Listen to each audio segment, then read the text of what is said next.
we'll probably have some more people trickling in, so if they do, just forgive them. Thanks for coming out to our Homebuyer seminar. My name is Jose Vega with Signature Invest Group. We're part of the LPT Realty. Along this nice line here is some of our agents, as well as Monica. We have Susie Carlton from Element Home Loans, and also Jennifer Woodhoff from Full Circle Title. So welcome all. Thank you guys all again for coming out. So a big question that I get when I'm working with clients is, should I buy a home now? Should I buy now? Should I wait? What's the biggest thing I should do? Because interest rates are so high and all that good stuff, right? So I put a little presentation here that I like to share with everybody on why you should buy now. Why it's a benefit of buying now as opposed to waiting till later on in the year or a year from now when interest rates drop. So a quick sample of a home. Let's say you were purchasing a home, and we're going to say $500,000 just to keep it rounded numbers, and we're doing a conventional home. 10% down will give you a loan amount of $450,000, and we're going to say that rates, right now they're hovering a little less than that, but at 7.25% interest rates. That gives you a principal, interest, taxes, insurance, monthly payment of $4,097 or almost $4,100. You're going to say to yourself, it's a pretty high payment, right? Pretty high monthly payment. Hopefully you got some people coming in. Come on in. Hello. Hi. Hi. One of these? Well, thank you. Hi. Welcome. Do you all want to live too? You're gonna be buyers soon. Okay, one day. Now, Hello. as you walk now with today's interest rates at such a high rate, right? So let's say you waited. Let's wait 6 months to a year. Interest rates are going to drop. The market's saying that the interest rates are going to drop, and my friend here, Susie's going to talk to you more about rates and all that good stuff. But let's say we waited. Well, what happens when you start to wait? There's more people in the pond. More people start to want to buy. What happens when you have a lot more people in the pipeline looking to buy? The supply goes down, so prices start to climb up. So now that same house that you were going to buy for $500,000, more than likely is going to go up to about $550,000 in a nice market. If you remember a couple years ago, those prices were inflating up to maybe 100, 120, you would say. So we're just going to be modest and say $50,000. 10% down on a conventional loan, you're financing $495,000. But you got a nice interest rate of 5.25%. That mortgage payment came down to $3,864. So you're telling me now, I saved $233. But now you're stuck here, and you bought at the peak. If you bought here, guess what happens? You're able to refinance when the rates went down. Now, on refinancing, you just gained yourself $50,000 in equity. That's a good thing for you. Why is that? You have to look at this as an investment. So one of the things that you want to do is make sure that that investment is going to produce money for you in the long run. Positive equity, good investment. You financed or refinanced that $450,000 loan at that 5.20% interest rate, and your payment now dropped $350 to $3,590, or a difference of your original payment of $500+. So what's the benefit? To wait where you're going to get a better interest rate, but you're not going to be able to refinance and have that lengthy 30-year mortgage, or hope that the interest rates drop, or buy now where interest rates are high, refinance later, and take advantage of a lower cost with more equity. Now, in my opinion, the time to buy is now. You have a lot more flexibility when it comes down to purchase power, because houses are in the market for a much longer period right now. We're seeing houses hitting the market for 30, 40, 60, I would say up to 100 days. So what happens, sellers start to get a little antsy.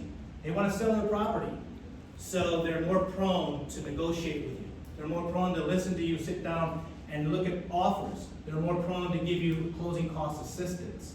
That's a big thing nowadays, to get somebody to give you some closing cost assistance. Sellers in today's market, they're more prone to sit down and talk to you about that. There's also a lot more flexibility with loans, loan diversity. 2 years ago, when the market was high and everybody was purchasing, it was cash is king, or conventional loans. That's all they wanted to see. They wanted to see a conventional loan because it's gonna close quick, or cash because it's also gonna close quick. But because we're starting to see all of this inventory and houses on the market more, you're starting to see sellers now entertain FHA loans, VA loans, USDA loans, and any other type of strategic loans that can come out there. So there's a lot more diversity when it comes down to loans. First-time home buyers, that's a big plus for you guys, because you have a lot more options now when it comes down to loans. And again, Susie's gonna touch into that. And finally, timeline. So a couple years ago, people were closing quick. You know, you get a house that's on the market, it hit the market, stay on the market maybe 2, 3, 4, 5 days, and they wanted to have a quick close, 15, 20 days. Nowadays, because of the flexibility, there's more people that are renting, so there's a lot more leases to be negotiated out of. Sellers are being more flexible when it comes down to closing and their timelines of doing the actual close itself. So you're gonna see a lot more flexibility, a lot more sellers are working with you when it comes down to timeline as well. So is it a time to buy? My opinion, absolutely. You gotta take advantage of the higher interest rates, believe it or not, because later on the line is gonna put you in a much better scenario when it comes down to the equity of the house and the overall payment. Now, I'll talk to you more about loans. Susie Carlton. Thank you. The good news is the rates are coming down. If you've been watching the news or hearing, they're more settling right now around the mid-6s with good credit scores. So they're on their way down. So that's already good news. And I always tell people renting is a rate of 100%. So, you know, it's really not that bad. So anyway, I am Susie Carlton. I'm a loan officer with Element Home Loans. We are called a direct lender, meaning we lend the money. We don't broker it out to someone else. We're not a bank that does credit cards, auto loans, and everything else. We strictly focus on home lending. So I would love to assist any of you in getting qualified to purchase your first home. So I wanted to make this more interactive. My presentation is basically this little set of papers here. So we're gonna go through this. I'm not gonna cover everything. I don't wanna bore you, but just to go over a few things to get you prepared as a home buyer. So a lot of times, as first-time buyers, you may not know what a lender is looking for. What are they looking at to get you qualified? And I get a lot of people say to me, I don't understand why I can't buy. My neighbor bought and they had, they make less money than me. Or, there's this concept that it's all about your income.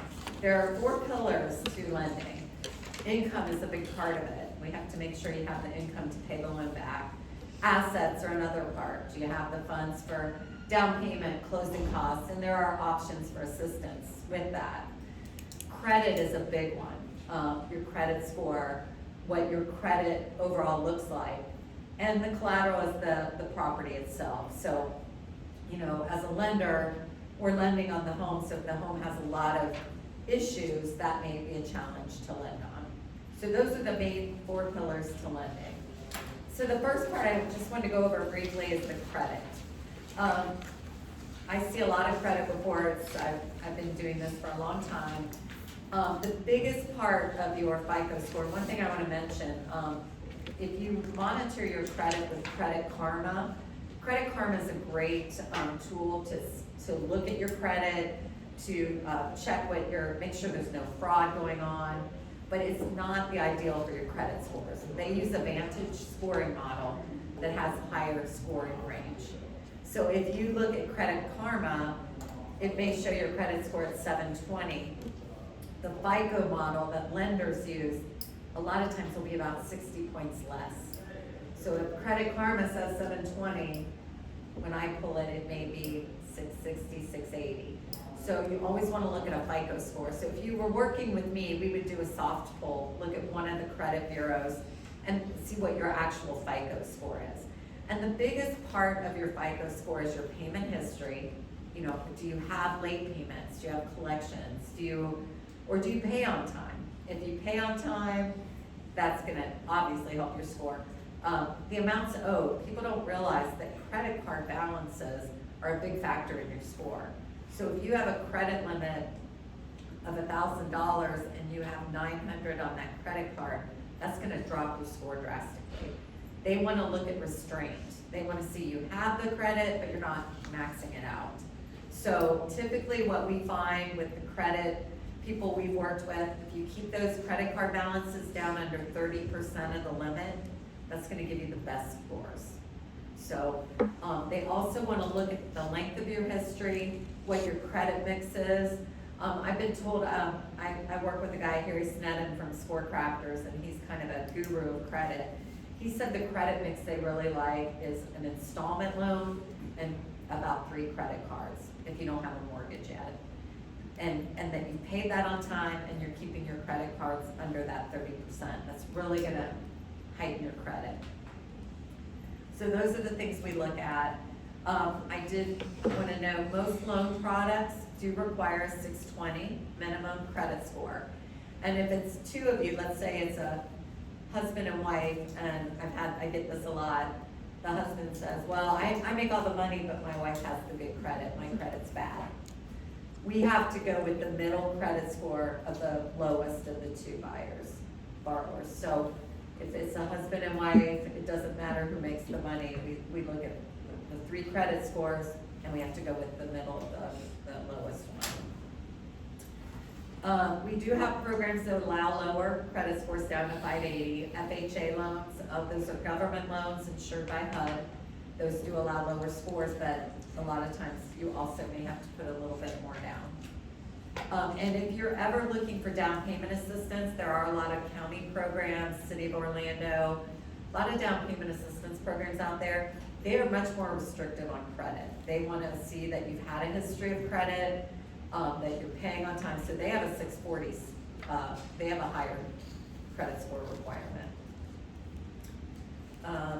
Other things, there's some other things you can read about that aren't as important, but on the next page, again, we're talking about My FICO versus Credit Karma.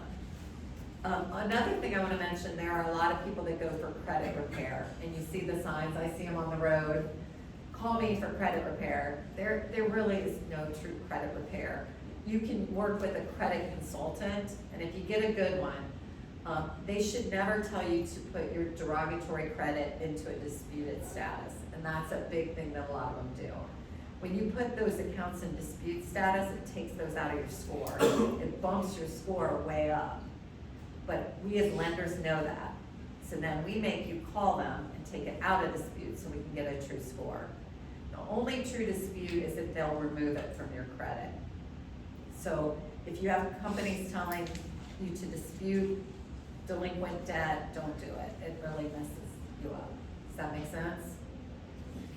I'm sorry to interject. Is that a temporary thing when you dispute something? It'll stay on your report for a while. I don't know how long, but they will, but I see it a lot. Like I had one today, they had a dispute from like 3 years ago sitting there. And some of them can stay there, like if it's a paid account. Right. But the ones that are real obvious to us as lenders are recent lates in their dispute. Those kind of a red flag that somebody just did that to boost their score. Yeah. There are timelines if you've had a short sales aren't really even a thing anymore, really. But a foreclosure or a bankruptcy, there are timelines before you can get financing.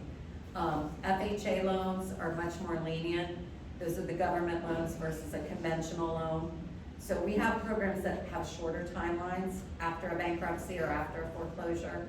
So, you know, if you have those situations, we can always see what products are available.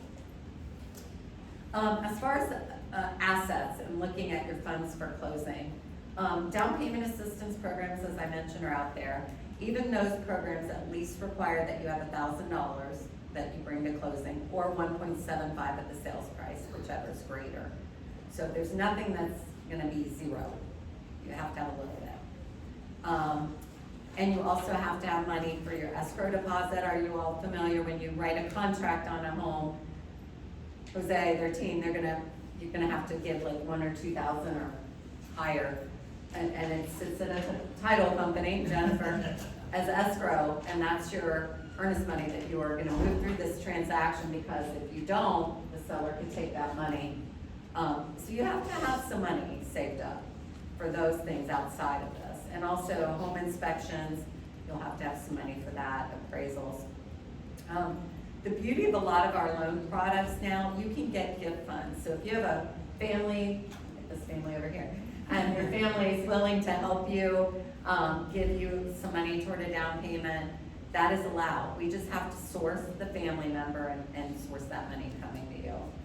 I do have a typo on the third paragraph. It says most loan programs require 2 months of the most recent pay stubs. That should say bank statements. We do require, some programs only require 1 month, some require 2. But if you have money, let's say, we have this a lot, people have money that they keep in a safe, or they have money in another country. I just talked to someone the other day, they were selling a home in China. So they're gonna have a big amount of money coming into their account. We have to source that. A lot of that's because, most of it's because of the Patriot Act. Make sure it's all legitimate. So if it's gonna be hard to source, if it's cash sitting in a safe, it's really hard to source. So my recommendation is always put it in the bank, open a bank account, and let it sit there for at least 2 months. Then it's what we call seasoned. We don't ask where it came from, because we don't see that big deposit coming in. And the title Makes company sense. is not taking cash Yes, yeah. or credit cards. So you have to have, yeah, so it makes sense, put it in the bank. We do look at large deposits going into your account, typically anything over 50% of your monthly income. If, let's say you have $6,000 a month in income, and you have a deposit of $4,000, that's over 50% of that, we would have to source that. So, just know that it's best to get that money in the account. Another great asset that you can use for down payment is 401k plans. A lot of people don't realize you can borrow on those without any tax consequence, and they replenish themselves with your income. So 401k is another great way to have that money. Just to touch on employment, hourly employees, we have to average the income for 24 months. We call that variable income, because a lot of times they're not working a full 40 hours. So we have to average that. So if you got a raise this year, we'll take your higher hourly rate over what you averaged. So hourly can be a little more challenging, but we have ways to kind of hopefully bump that up a little bit. Overtime income and part-time income, you have to have a history. You have to have at least 2-year history. We can't have somebody just go get a part-time job so they can qualify for a house, because then we don't know if they're gonna keep that part-time job. We wanna see that they've been used to working 2 jobs. So that's why that requirement is there.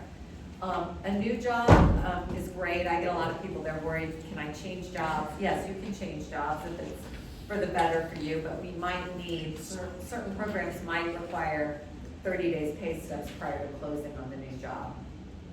A lot of times we close before people have even started a job, as long as we have a signed offer letter and showing their salary and all of that, so we can get around that. On that, in regards to the jobs, that this has happened in the past with some clients, that they've changed careers, pretty much. They're still gainfully employed, but they're changing careers, going from nurse to, property management. Is that something that still can be seamless, or is that now you have to establish? It kind of depends. So if you're changing careers totally, but it's a salaried position, typically it's okay. If you're changing, we don't want people to feel they can't change their career. Right. But if they're going into, if it's an hourly position to another hourly, we need to know, or if it's a job where they're gonna get commission income, Got it. we won't be able to use the commission, until they have like a 2-year history. So it's those variable incomes like commission, hourly, where it gets a little trickier. Not to say we wouldn't do it, but we won't be able to use commission. Also bonus income, you can't use, like some people get a new job and they get a sign-on bonus. You can't use bonus income unless you have a 2-year history. Fannie Mae just changed, I think it's Fannie Mae, we can do a 1-year history. So they're starting to, some programs are a little more lenient on that. All income that we're using has to be reported to the IRS. We have a lot of hospitality here in Orlando, a lot of people getting tip income. Just wanna make sure you're reporting that tip income so that we can use that.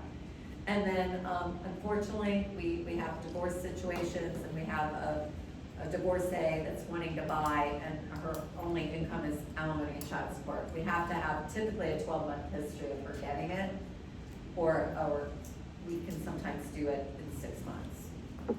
And then self-employment is tricky. You do have to have typically 2 years with self-employed.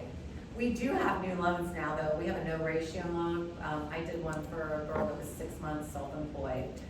It's a no questions asked, but it's 25% down and interest rates are probably 9–10%. It's not ideal, but we have those programs for unique situations. Because then you could just refinance. Yeah, it's just a Band-Aid loan, I call it. And then the collateral, we're always going to appraise the property to make sure you're paying fair value for it. If the value's lower, we lend off that value. So if the seller's not willing to come down on the price, your amount down, like you might have to put more down to recover that difference. So we're gonna make sure that the value is there.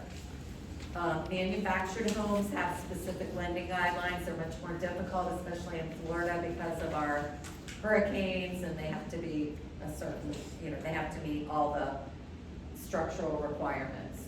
And condominiums are a great thing to buy, but they do require additional, we have to do a condo approval, make sure they meet all of the guidelines in the condo questionnaire. They now have to have structural inspections, and we just have to make sure that the homeowners association are covering their budget fees. There aren't a lot of delinquencies. We do have loans for non-marketable condos that don't meet that, but again, you're talking higher rates, higher down payments. And then as far as loan programs, VA is wonderful for veterans. We love to support our veterans. They can borrow 100%. There's no mortgage insurance. If you're not familiar with private mortgage insurance, typically if you're putting less than 20% down, that's an added part of your mortgage payment. It's kind of like a foreclosure insurance, they call it, they say. But with VA, they don't have that. They do have a funding fee, but USDA, that's a little harder to find now. We don't have a lot of rural areas anymore, but there are for rural areas, there's USDA financing. And that when you borrow 100%, you can even finance some of the closing costs if the house price is higher. And then the conventional programs are the most common, as low as 3% down if you're a first-time buyer, 5% if not. We do have 3% for non-first-time buyers, but those have income limits. And then the down payment assistance. And I did just put, just for you to see an idea of what the Orange County Down Payment Assistance Program. On the next page, it kind of gives you an idea of the income limits. So if you're a family, let's say of 4, and your income is, say, $50,000, you would fall in that low income, and you would get assistance of, I can see with my glasses here, I think it says 35. What's that say? This one, 35. I can't, sorry, it's a little small. Okay, thank you. 35,000. You'd be eligible for up to 35,000 assistance. I do need a magnifying glass. So, but one of the things that I wanted to mention, so this program specifically for outside of the city of Orlando, so I think this area would fall under that, because this is Orange County. This is Orange County. Yeah, so this area would fall under their program. And this one, again, this one says middle score of 620 or above, so they're a little bit better. Some of them are 640. You do have to take their Homebuyer class, and And then they do, one thing I will tell you about down payment assistance, they are more restrictive, like I said, on credit, the body of the credit, how many trade lines you have, how long you've had them. Also, what we call debt to income ratios. We have to qualify your income to your monthly debts. And these programs are much more restrictive. Where like FHA, we can qualify people much higher. So they're great, but with our home prices going up so much, sometimes if you have the ability to get a gift or another means for down payment, you will definitely be able to probably buy it. Just to touch on the down payment assistance programs, and correct me if I'm wrong, but those are basically, it's like a second loan almost. It is, And yeah. It's forgivable after a A certain lot of amount them time. are forgivable after you've stayed in the home a certain period of time. If you sell too quickly, you would pay it back through the equity. And one thing I will tell you too, where Jose was talking about the benefit of being able to refinance when rates come down, and our company does have a 5-year rate drop pledge where we cover all the lender fees, rebate the appraisal, but I had a client come to me that had done one of these, and when the rates were down in the 2s to 3s, and she was very upset because she couldn't refinance because of that second mortgage, because she didn't have the money to pay that second mortgage off. So, again, they're great, but there are so many other options with low down payments. If you can just save the money, or if you can get a gift. Jose brought up seller paying closing costs. That's happening a lot right now. Most of my deals right now, I have seller paying closing costs. Yeah, right now, I've seen up to 3%. Yeah, and it can go as high as 6, depending if they're putting 10% or more down, or FHA. And we can use that toward buying down the rate, which I've done that. I've had some pay a lot to buy the rate down, and we have the seller pay, because I don't like the buyer paying that much, because we want to refinance at some point. But yeah, that's the only challenge, because you get into these programs, you're a little bit stuck. So they're great, they're there for a reason, but if you have other options, we probably want to look at those first. And then just kind of the last page, just talks about steps to being a homeowner. Make sure you select your lender, get pre-qualified. I know this team will not put people in their car without knowing that you're qualified. They don't want to show you houses that you wouldn't be able to afford. So we want to do that step first. And really, we want to get you pre-approved. And what that difference is get your pay stubs, get your bank statements, let me look at everything. Sometimes we have a help desk, a scenario desk, so if I have complicated income or something that I'm just not sure, I can send it to my actual underwriter and have her underwrite the income before, so we know what we're dealing with. You want to make sure you meet with the lender, go over the different scenarios, and it says not all lenders are the same. There are banks, there are brokers, we do everything in-house from start to finish, make it easy, so I've got my contact information there. I'd love to help any of you. And we do pre-approvals. There's no charge. It's really just filling out the application, a soft credit will, and see where you stand. Would love to help you. Great, thank you. And I just wanted to, process doesn't stop there, because in that process of purchase, there's still a step of working with Jennifer here. So Jennifer, you can give us a quick synopsis of what title is involved and all that good stuff? Yes, I'll be very brief because nobody really wants to know what title and escrow is. It's extremely boring. The bottom line is I'm the number person. I work with your agent and your loan officer. We work as a team. Once you have a contract signed, it gets sent to me. You're going to send me the escrow via wire, or another title company are always going to be working with a title company or an attorney's office. I then do a 30-year search on the property. Land. We don't care about the house. You could be taking the house down, knocking it down. We do what I would call a history of the land. So we go back, we make sure the seller is the actual seller. We make sure there's no liens or judgments against the property. We'll order any payoffs. If there's an HOA, we'll order what we call an estoppel. We order what we call a municipal lien search, which will show if there's any open permits, code violations, outstanding utility bills. If you need a survey, we order the survey. We basically order everything you need to be able to purchase your home. We send everything to you guys for review. And for me, I just keep moving everything forward till we get the clear to close. And then I'm what you call call the closer. So I'm the one that's gonna do all the numbers, I'm gonna send you final figures, I'm gonna sit with you in the closing room and go through all the numbers and explain to you what you're signing. Then at the end, we're gonna record the deed for you, your mortgage, and we're gonna issue your owner's title insurance policy. That tells you you have a clean title to your home. We have said we paid everything off, we've cleaned the liens.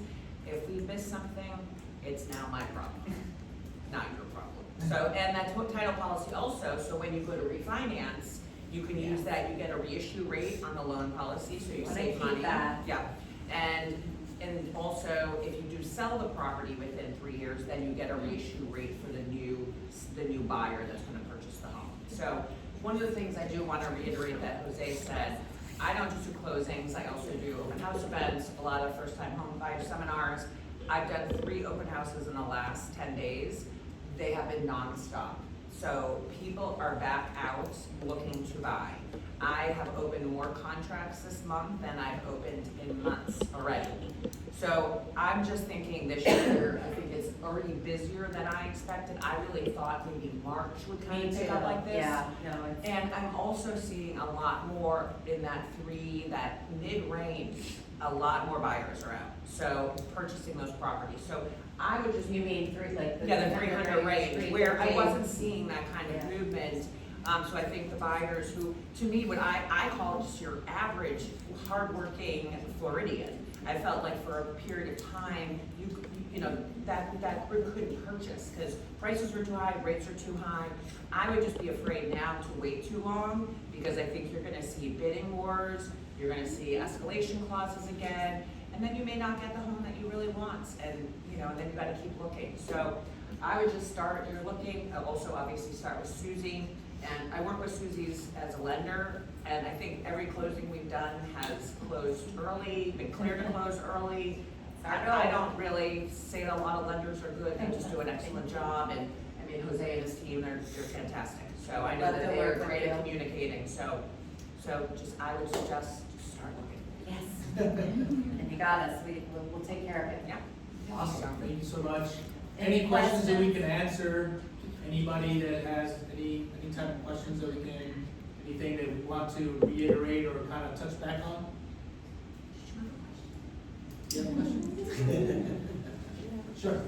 I know you're saying that right now is a great time to buy, but if that's just really impossible for someone, that someone is me, and it's more looking towards the end of the year or the beginning of next year, what would be the best case scenario or any advice you have in that? Well, are there some things you're trying to work on to save money and stuff? And also, I just signed a lease in Oh. a new place, so I'm gonna be ready in about a year. So one thing that, there's a lot of clients that I have that are kind of that same scenario. So there's, the thing about my background is I've done property management for God knows how long. And in every lease, just like you just signed one, there is what's called a termination clause, correct? You have a termination clause, it's either a couple months worth of payments, or sometimes is pay this termination fee and then wait a couple of months until it's released and all that stuff. So with today's flexibility with sellers right now, we're able to, like, just like we negotiate down payment assistance, if this is that, let's say you find a house and you absolutely want it, we can negotiate your exit clause from your lease. So let's say your exit clause is hypothetically $7,000 as a termination fee. Well, instead of asking for the closing costs because you have monies already reserved, we'll negotiate a $7,000 credit towards your closing costs, and basically you've offset that termination fee. So there's ways around it, it's just a matter of sitting down, looking at your clauses on your lease, seeing what we can do to terminate that lease early so that you don't lose out and buy now rather than wait. And the other thing people don't realize, when you close, let's say you close in September, your first payment's not till November, so you skip a month too, so that kind of saves a little bit too. So Okay. sometimes when I know people's lease is running out, we say, well, we could buy, or the termination is the best, but.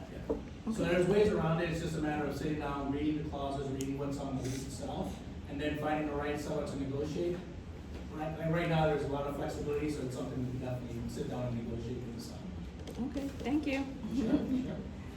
Any other questions? I did have one, I was wondering if you could just explain real quick.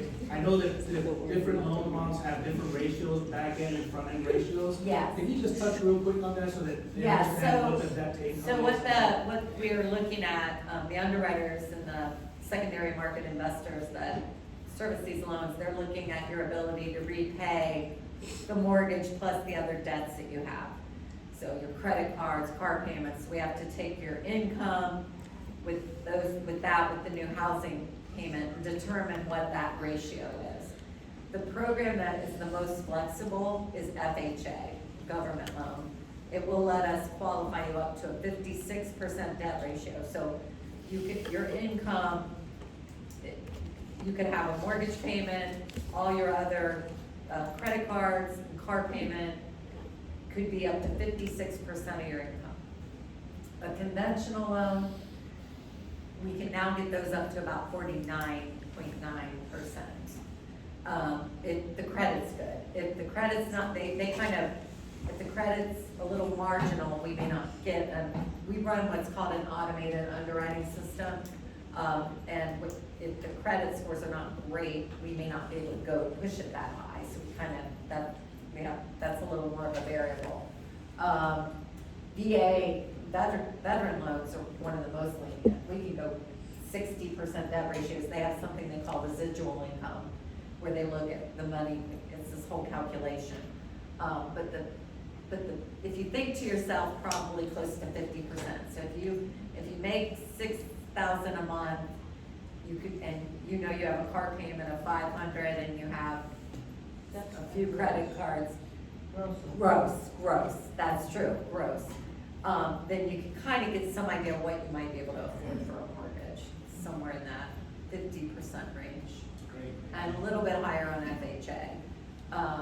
And that's why I love FHA, and I'm glad to hear, I think Jose touched on it. I mean, it used to be realtors didn't want an FHA contract, and I would get called, why are they going FHA? I don't want them to go FHA, I don't want to accept this. I'm like, FHA is great, but it used to be an appraisal concern. The appraisals were a little more, and my husband's an appraiser, so the only difference now is they have to do a head and shoulder inspection of the attic.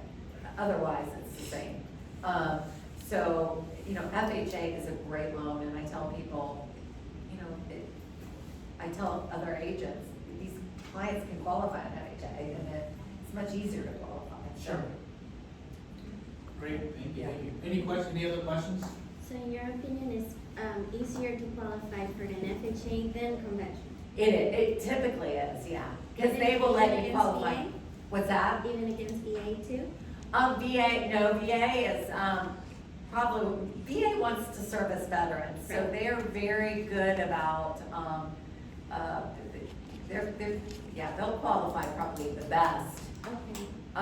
But not everybody's eligible for VA, so Of yeah. course. But if you are, we always want to do VA when you can.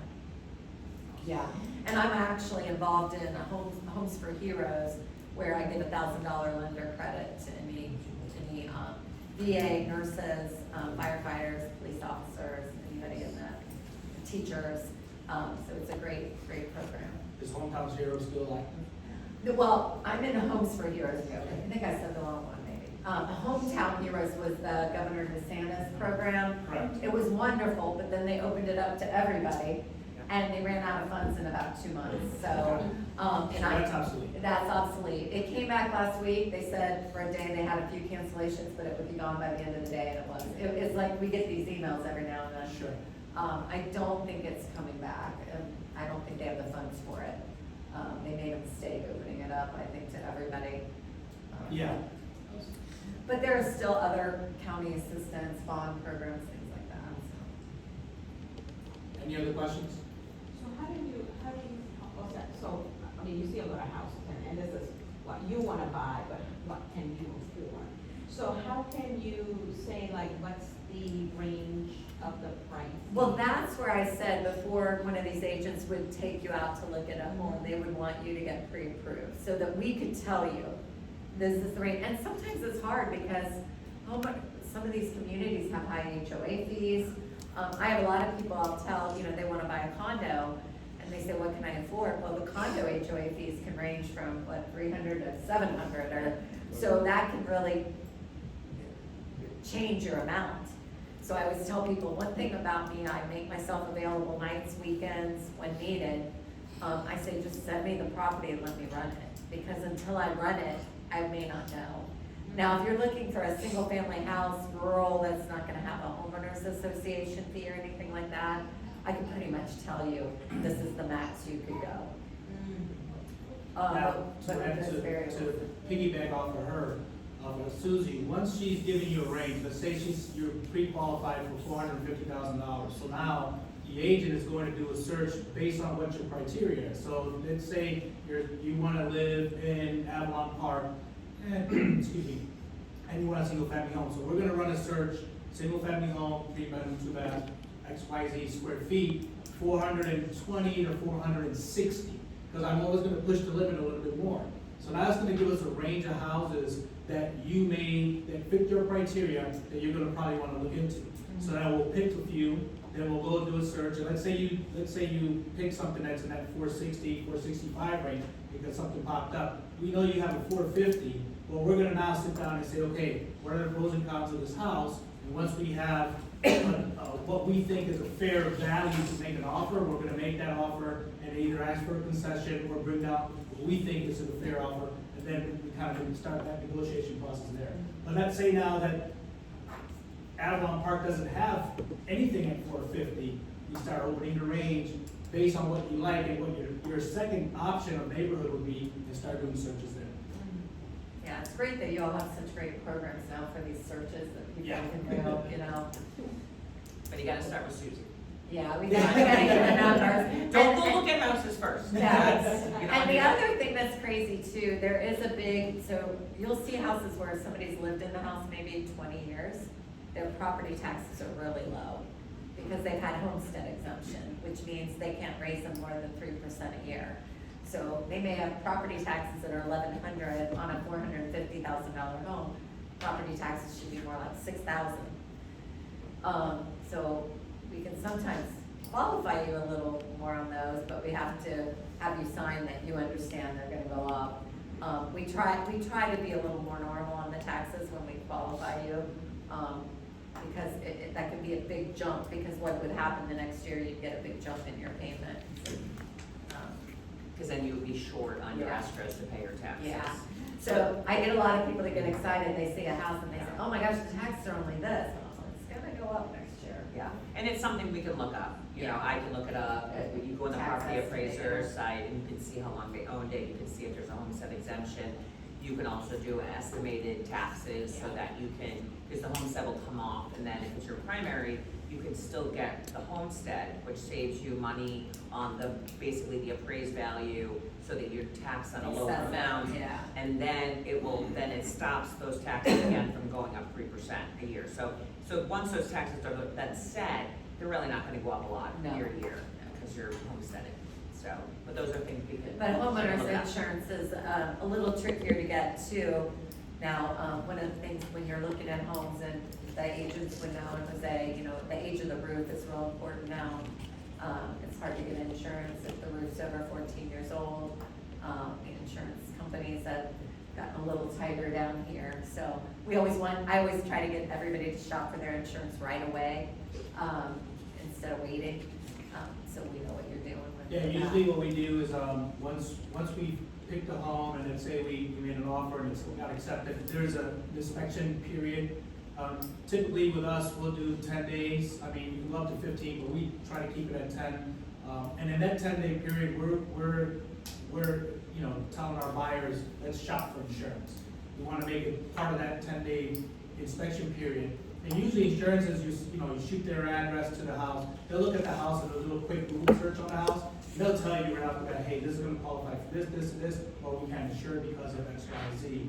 And in that, if we can do that in that 10-day, sometimes a 15-day period, inspection period, then we know if we can move forward with the house or if we have to back off and just do another search. So all of that is something that experienced agents will advise you to do so that it makes the process seamless and less stressful. Less stressful, and anything you find out, at least you find out early and you can deal with it. Exactly. Yeah. Any other questions? I'm sorry. No, Oh, you're no, good. go ahead. First buyer and another buyer. Well, you know what, that's a really good question, because, a lot of people don't realize you're a first-time buyer if you haven't owned a home for 3 years. So, you could have owned a home 4 years ago and you're a first-time buyer. And there are programs for first-time buyers, so, that are only available if you haven't owned in 3 years. So that's technically the definition of a first-time buyer. So FHA is strictly for anybody categorized? FHA, anybody, it doesn't matter. Now FHA, if you have an FHA loan already, and you're relocating, it's very hard to get another FHA loan. They will sometimes, as long as it's 100 miles away or more, and we have to source why they're not in the business of being an investment property type lender. So they don't wanna hold those loans where people are moving out of the property. And, so technically with FHA, if you wanna get another FHA loan, you really should sell your current one with the FHA loan. There are instances where we can make that work as long as it's over 100 miles.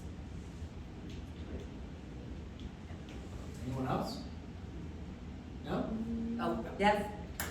I'm wondering, in order to qualify, is it some problem to be, the age is gonna be a problem? Oh, age?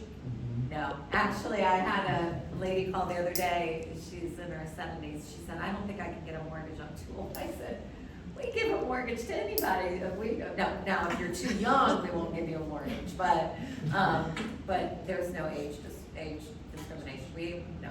As long as your retirement, pension income, whatever, you're earning, meets the guidelines, we have no problem. We'll give a 30-year mortgage to a 90-year-old person, there's no discrimination that way. Yeah, if you qualify for the loan, you qualify for the loan. Yeah. Yeah, and one thing to mention too, and if you're of retirement age and you don't have traditional income, we can also create income from assets if you have like, investment accounts or retirement pension accounts, we can do income calculations off of some of the assets as well to come up with additional income. Awesome. Yeah. That's another question. We bought the house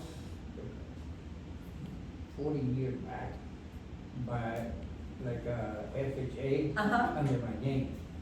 And we sold that house and we went back to our country. Now we are back in here. Okay. So can we apply for the FHA? Oh, yeah. As Oh, well? yeah. Alright. You said 40 years ago, you could apply for an FHA if you sold it today. Yes. No problem, no problem. Yeah, I'd love to, we'll get you qualified. Yeah. FHA is a great loan. Awesome.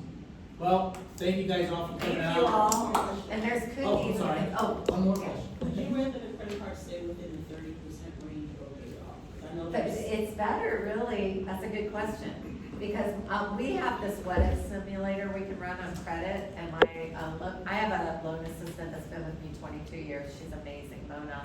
She runs those simulators all the time for me, for clients. We get better scores when people when they don't pay it all the way off. And I tell them that, I say, and sometimes people will get hasty and they say, oh, I paid all my credit cards off. I'm like, oh, we wanted you to pay them down to 30%. We tell them specifically, we'll send out this thing, pay it to this and this, and it will get you this score. You get a better score if you typically pay it to 25-30%, leave a little balance there. Now, we don't want you to, the interest rates are high on credit cards right now, so I wouldn't do that unless, you're at a point you're trying to buy a house and then we're trying to work with your score. For the most part, you want to pay them off every month if you can. But, yeah, there is kind of a weird thing when we're trying to increase people's score that can definitely help. Yeah, carrying a 30%, 30% or less usage is kind of the bread and butter. way. Yeah, they're looking at restraint, like, oh, you have all this credit, but you're Right. not charging it to the max, you're using it a little bit. Right. And I tell people, Capital One is one of the easiest cards to get if you don't have a credit history, if you're building one. Your bank is the other one, get a secured credit card with the bank. They're gonna be low limit cards, they'll probably only give you $250 as a limit. So I tell people, go put a tank of gas each month on it, and pay it, you know. Right. And usually 3 to 6 months of a few cards like that, you'll start getting credit scores. Because one thing to mention, there are programs, some people don't have credit scores at all, and that can be a challenge. They follow Dave Ramsey, they pay everything off, or they don't. You have to have some credit. We can build credit with alternative credit, with rent and things like that, but it's better if you try to have a credit score. Sure. All right. I have one last question. Is there any specific advice when buying a townhouse as opposed to a single family? The great thing about a townhome, it's just like a single family. But you have to be careful in the legal description, because a lot of places look like a townhome, but if you go to the county legal, it'll say a condominium. Condominiums are great too, but there's a lot more that we have to do. We have to do the whole project review, make sure they fill out the questionnaire. And one thing to mention on a condo, those associations now charge the buyer for these fees to get the lender what we need. So it can sometimes cost you $500 out of pocket, and then we find out it doesn't meet the requirements. But a townhome, if it truly has a lot number in the legal and doesn't say condo, it's treated just like a regular single family. The good thing about the townhouse is obviously the benefits is that the HOA covers all of the exterior. Usually your HOA is gonna cover your roof. Replacement, not repair, that's a big misconception. It's covering the replacement, but not the actual repair. So usually it's about 12 to 15 years, the townhouse will replace the roofs, all of that. But if there's a repair in the interim, then that does then come under your insurance. It also takes care of the landscaping, painting, and all that good stuff. The biggest thing about townhouses, the HOAs tend to be slightly higher. So when looking at a townhouse and shopping, we have to make sure that we run that particular property to your lender so they can run some factual numbers, because that HOA, because it's slightly higher, can throw off your numbers. So we want to make sure that you're still within guidelines with your lender. That's the biggest difference, but townhouses is great. And unfortunately, there just aren't as many of them. You know. Well, it's because it's such a great option. It is. And people are, nowadays, people don't want to do all the maintenance, they don't want to take care of all Yeah, that it's stuff. just hard to find them, yeah. May never be right. Questions if Cool. Any other? Is it easier to qualify for a brand new home or for a? No, it's all the same.